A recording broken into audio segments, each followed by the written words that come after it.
அட்சய திருதியை தினத்தில் வழிபாடு செய்வது எப்படி? அட்சய திருதியை தினத்தில் அதிகாலையில் எழுந்து குளித்து பூஜை அறையில் கோலம் போட வேண்டும். லட்சுமி நாராயணன், சிவசக்தி, அன்னபூரணி, குபேரன் படங்கள் வைத்து சந்தனம், குங்குமம் இட்டு பூமாலைகள் சாற்ற வேண்டும். குத்து விளக்கு அல்லது காமாட்சி விளக்கு ஏற்றி வைக்கவும். பின்னர் கோலத்தின் மீது பலகை வைத்து ஒரு செம்பில் அரிசி, மஞ்சள், நாணயங்கள், பொன், சிறிய நகைகள் போடவும். அதற்கு சந்தனம், குங்குமம் இட வேண்டும். அதன் மீது தேங்காயை மாவிலை கொத்து நடுவில் வைத்து கலசம் தயார் செய்து பலகை மீது வைக்கவும். இதற்கு முன் கோலம் போட்டு நுனிவாழை இலையில் அரிசியை பரப்பி அதன் மீது விளக்கு ஏற்றி வைக்கவும். பின்னர் மஞ்சள் பிள்ளையார் பிடித்து குங்குமம் இட்டு பூ போடவும். பொன் பொருள், புத்தாடைகள் வாங்கியிருந்தால் கலசத்திற்கு அருகில் வைக்கவும். அர்ச்சனைகள் முடிந்த பிறகு தூபம் தீபம் காட்டி பால் பாயாசம் நைவேத்தியம் செய்யலாம். இவ்வாறு பூஜை செய்தால் அளவற்ற பலன்கள் கிடைக்கும். அட்சய திருதியை தினத்தில் நாம் செய்யும் நற்செயல்கள் எல்லாம் 1000 மடங்கு பலனை தரும் என்று பவிஷ்யோத்திர புராணம் கூறுகிறது. அன்றைய தினம் செய்யப்படும் தானங்கள் பித்ரு காரியங்களுக்கு பல 1000 மடங்கு பலன்கள் உண்டாகும். பொருளை தேடிக்கொள்வதைப் போல புண்ணியத்தையும் தேடிக்கொள்ள வேண்டும் என்று பெரியவர்கள் சொல்வார்கள். அதற்கு சரியான சந்தர்ப்பமாக அட்சய திருதியை வருகிறது. நீங்கள் மனம் வந்து ஏழைகளுக்கு செய்யும் தான தர்மம் பல மடங்காக வளர்ந்து அதன் புண்ணியத்தை உங்களுக்கு கொடுக்கும். சுருக்கமாக சொல்ல வேண்டுமானால் அட்சய திருதியை தினத்தன்று நீங்கள் 10% தானம், 10% தர்மம் செய்தாலே அது பல்கி பெருகி உங்களுக்கு 100% புண்ணியத்தை தேடித்தரும். இத்தகைய சிறப்பான தினத்தன்று செல்வத்துக்கு அதிபதியான லட்சுமி பூஜையை ஒவ்வொருவரும் செய்ய வேண்டும். இதனால் செல்வம் பெருகும், லட்சுமி கடாட்சம் உண்டாகும். மகாலட்சுமி படம் முன்பு நெய் தீபம் ஏற்றி லட்சுமி துதியை மனமுருக சொல்ல வேண்டும். நிச்சயம் அலைமகள் உங்கள் வீட்டில் அவதரிப்பாள். அட்சய திருதியை நாளில் அன்னதானம் செய்ய வேண்டுமா? அன்னதானம் செய்வதை செலவு என்று சொல்ல முடியாது. தானத்தை பெறுபவன் போதும் போதும் என்று சொல்வது அன்னதானத்தில் மட்டுமே. மற்ற எந்த பொருளை தானமாக பெற்றாலும் இன்னும் கொஞ்சம் தந்திருக்கலாம் என்றே எண்ணுவான். அன்னதானத்தின் போது மட்டுமே வயிறு நிறைந்து விட்டது போதும் என்று திருப்தி அடைவான். இத்தனை சிறப்பு வாய்ந்த அன்னதானத்தை செய்வது என்பது செலவு கணக்கில் சேராது. மாறாக கிடைத்தற்கரிய புண்ணியம் என்ற வரவு கணக்கில் சேரும். அட்சய திருதியை நாளுக்கும் மகாபாரதத்திற்கும் தொடர்பு உண்டு. பாண்டவர்கள் வனவாசம் செய்யும் காலத்தில் உணவிற்கு மிகவும் சிரமப்பட்டார்கள். கானகத்தில் தங்களை காண வரும் முனிவர்களுக்கும் ரிஷிகளுக்கும் விருந்தோம்பல் விதியின்படி உணவளிக்க வேண்டுமல்லவா? உணவு சமைக்க என்ன செய்வது என்று மனம் கலங்கிய திரௌபதி சூரிய பகவானை நினைத்து வழிபட்டாள். சித்திரை மாதத்தில் வரும் வளர்புரை திருதியை நாளில் அள்ள குறையாத அட்சய பாத்திரத்தை திரௌபதிக்கு வழங்கி ஆசீர்வதித்தார் சூரிய பகவான். ஷயம் என்றால் குறை என்று பொருள். அஷயம் என்றால் என்றும் குறைவில்லாத என்ற அர்த்தத்தில் இந்த நாளிற்கு அட்சய திருதியை என்றும் சூரியன் அளித்த அந்த பாத்திரத்திற்கு அட்சய பாத்திரம் என்றும் பெயர் வந்தது. அந்த நாளில் எது செய்தாலும் அந்த செயலானது மீண்டும் மீண்டும் தொடர்ந்து கொண்டிருக்கும். தங்கம் வாங்கினால் தொடர்ந்து தங்கம் வாங்கி கொண்டிருப்போம் என்பதற்காக அட்சய திருதியை நாளில் ஏழை பணக்காரன் என யாராக இருந்தாலும் சரி தங்களால் இயன்ற வகையில் குண்டுமணி தங்கமாவது வாங்கிவிட வேண்டும் என்று பெரியவர்கள் சொல்லி வைத்தார்கள். ஆனால் ஒரு விஷயத்தை முக்கியமாக கவனத்தில் கொள்ள வேண்டும். தங்களிடம் இருக்கும் பணத்தை கொண்டுதான் தங்கம் வாங்க வேண்டுமே தவிர கடன் வாங்கி செய்யக்கூடாது. அட்சய திருதியை நாளில் கடன் வாங்கி தங்கம் வாங்கினீர்கள் என்றால் மீண்டும் மீண்டும் கடன் வாங்கி கொண்டே இருப்பீர்கள் என்பதை நினைவில் கொள்ளுங்கள். அதேபோல் தங்களிடம் இருக்கும் பொருளை கொண்டுதான் அன்னதானம் செய்ய வேண்டுமே தவிர கடன் வாங்கி செய்யக்கூடாது. ஜோதிட ரீதியாக ஆராய்ந்தால் நவக்கிரகங்களில் தந்தைக்குரிய கிரகமான சூரியனும் தாய்க்குரிய கிரகமான சந்திரனும் ஒரே நேரத்தில் உச்சபலத்துடன் சஞ்சரிக்கும் காலமே அட்சய திருதியை நாள். அதாவது சூரியன் தனது உச்சராசியான மேஷத்திலும் சந்திரன் தனது உச்சராசியான ரிஷபத்திலும் அமர்ந்திருக்கும் நாள். அதாவது தாய் தந்தை இருவரும் உச்சபலத்துடன் அமர்ந்திருக்கும் நாள். இந்த உலகை ஆளும் தாய் தந்தையராகிய பார்வதியும் பரமேஸ்வரனும் பரிபூரண சந்தோஷத்துடன் விளங்கும் நாள். இந்த நாளில் நாம் எந்த வரம் கேட்டாலும் குறைவில்லாமல் கிடைக்கும் அல்லவா? இந்த நன்னாளில் நகைகள் வாங்கி சேர்த்து வைப்பது மட்டும் நம் கடமையல்ல. திரௌபதிக்கு சூரிய பகவான் அட்சய பாத்திரத்தை வழங்கியது அவர்கள் சாப்பிடுவதற்காக மட்டுமல்ல. அரசர்களாக வாழ்ந்த அவர்கள் காட்டில் வசிக்கும் போது தங்களால் என்ற அன்னதானம் செய்ய வேண்டும் என்பதற்காகவும் தான். அட்சய திருதியை நாளின் இந்த உண்மையான அர்த்தத்தினை புரிந்து கொண்டு அந்த நாளில் ஆதரவற்ற முதியவர்கள், குழந்தைகள், மாற்றுத்திறனாளிகள் ஆகியோருக்கு நம்மால் என்ற அன்னதானத்தையும் பொருளுதவியையும் செய்தோமே ஆகில் நம்மிடமும் அள்ள குறையாத செல்வம் வந்து சேரும் என்பதில் எவ்வித ஐயமும் இல்லை. கிடைத்தற்கரிய இந்த நாளில் இவ்வுலகில் வாழ பொருட்செல்வத்தினை சேர்ப்போம். நம்மால் இயன்ற அன்னதானம் செய்து அவ்வுலகத்திற்கான அருட்செல்வத்தையும் சேர்ப்போம். அட்சய திருதியை துளசி அர்ச்சனை. அட்சய திருதியை தினத்தன்று கருந்துளசியை எடுத்துக்கொள்ளுங்கள். அந்த துளசியால் மகாவிஷ்ணுவை மதுத்து விஷாய நம என்று சொல்லி 108 தடவை அர்ச்சிக்க வேண்டும்.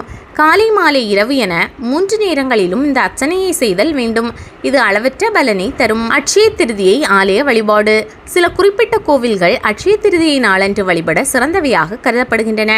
ஈரோடு மாவட்டத்தில் உள்ள பவானி சங்கமேஸ்வரர் கோவிலில் உள்ள முக்கூடல் தீர்த்தத்தில் நீராடுதல் நல்லது.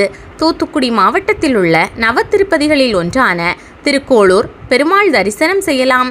கும்பகோணம் பெரிய தெருவில் 16 பெருமாள் ஒரு சீர தரும் தரிசனம் காண்பது நல்லது. திருச்சி மாவட்டத்தில் உள்ள வெள்ளூரில் உள்ள மகாலட்சுமி பிரதிஷ்டை செய்த திரு காமீஸ்வரர் கோவிலில் வழிபாடு செய்யலாம். அட்சய திருதியை குபேரலட்சுமி பூஜை. அட்சய திருதியை திருமணங்களுக்கு ஏற்ற காலமாகவும் கருதப்படுவதால் அந்நாளில் பெரும் எண்ணிக்கையிலான திருமணங்களும் நடத்தப்படுகின்றன. செல்வத்திற்கு அதிபதியான குபேரரே செல்வமிக்க கடவுள் என நம்பப்படுகிறார். இந்த நாளில் குபேரர் கூட விஷ்ணுவின் மனைவியையும் செல்வத்திற்கான தெய்வமான லட்சுமியை வணங்குவார் என லட்சுமி தந்திரம் என்ற நூல் கூறுகிறது. இந்த நாளில் குபேரலட்சுமி பூஜை நடத்தப்படுகிறது. அதில் லட்சுமி உருவப்படத்துடன் குபேரரின் அடையாளமான சுதர்சன குபேர எந்திரமும் ஒன்றாக வைக்கப்பட்டு வணங்கப்படுகிறது. கங்கை, யமுனை, சரஸ்வதி, காவிரி, நர்மதை, துங்கபத்ரா, கோதாவரி, கண்டகி, தாமிரபரணி போன்ற புனித நதிகளையும் மானச சரோவரம், புஷ்கரம், கௌரி குண்டம் ஆகிய புனித தடாகங்களையும் மானசீகமாக வழிபடுவதும் நீராடுவதும் புண்ணிய பலன் தரும். ஏழைகள், மாற்றுத்திறனாளிகள், ஆதரவற்றோர் ஆகியோருக்கு செய்யும் தானம், தர்மம், உதவி பல பிறவிகளுக்கு புண்ணிய பலன் தரும். சாலகிராமம், ருத்ராட்சம், ஸ்படிகலிங்கம் மற்றும் ஆராதனைக்கு வைத்துள்ள விக்கிரக தெய்வ திருவுருவங்களுக்கு பச்சை கற்பூரம், குங்குமப்பூ சேர்த்து சந்தனக்கட்டியால் அரைத்த சந்தனம் பூசி வழிபட உடலில் ஏற்படும் வெப்ப சம்பந்தமான நோய்கள் நீங்கும். வெள்ளி வாங்கினால் சரும நோய்கள், மனக்குழப்பம், நிம்மதியின்மை ஆகியவை தீரும். தங்கம் வாங்கினால் தீராத கடன்களையும் ஏழ்மையையும் மிக குறுகிய காலத்தில் தீர்க்கும். தயிர் சாதம் ஏழைகளுக்கு தருவது 11 தலைமுறைக்கு குறைவில்லாத அன்னம் கிடைக்க வழிவகுக்கும். அட்சய திருதியை நாளில் புது முயற்சியை தொடங்குங்கள்.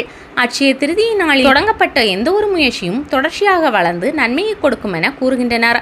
ஆகையால் ஒரு வணிகத்தினை துவங்குவது, கட்டடம் கட்ட பூமி பூசையிடுவது போன்ற புதிய முயற்சிகளை அட்சய திருதியை நாளில் செய்ய பலர் விரும்புகின்றனர். இந்து மதத்தின் நல்ல நேரம் பார்க்கும் ஜோதிடத்தின்படி 3 பௌர்ணமி நாட்கள் மிக மங்களகரமானவையாக கருதப்படுகின்றன.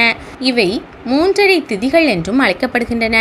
சித்திரை மாத வளர்புறையின் முதல் திதி புது வருட துவக்கமாகவும், ஆவணி மாதத்தின் வளர்புறையின் 10ஆம் திதி விஜயதசமியாகவும், வைகாசி மாதத்தின் வளர்புறையின் 3ஆம் திதி அட்சய திருதியாகவும் கொண்டாடப்படுகிறது. ஜோதிட சாஸ்திரத்தின்படி இந்நாளில் சூரியனும் சந்திரனும் சம அளவு உயிரொளியுடன் விளங்கும் என நம்பப்படுகிறது. வேதத்தில் அட்சய திருதியை நாளில் அறிவு பெறுதல் அல்லது கொடையளித்தல் நல்ல பலன் அளிக்கும் என கூறுகின்றன. இது புதிய வணிகத்தினையோ அல்லது முயற்சியையோ துவங்க வெகு நன்னாளாக கருதப்படுகிறது. பலர் இந்த நாளில் தங்கம் அல்லது சொத்து வாங்குகின்றனர். மக்கள் இந்த நாளில் உண்ணா நோன்பும் பூஜைகளும் கடைபிடிக்கின்றனர். விசிறி, அரிசி, உப்பு, நெய், சறுக்கை, காய்கறிகள், புளி, பழம், துணிகள் ஆகியவற்றை கொடையாக அளிக்கின்றனர்.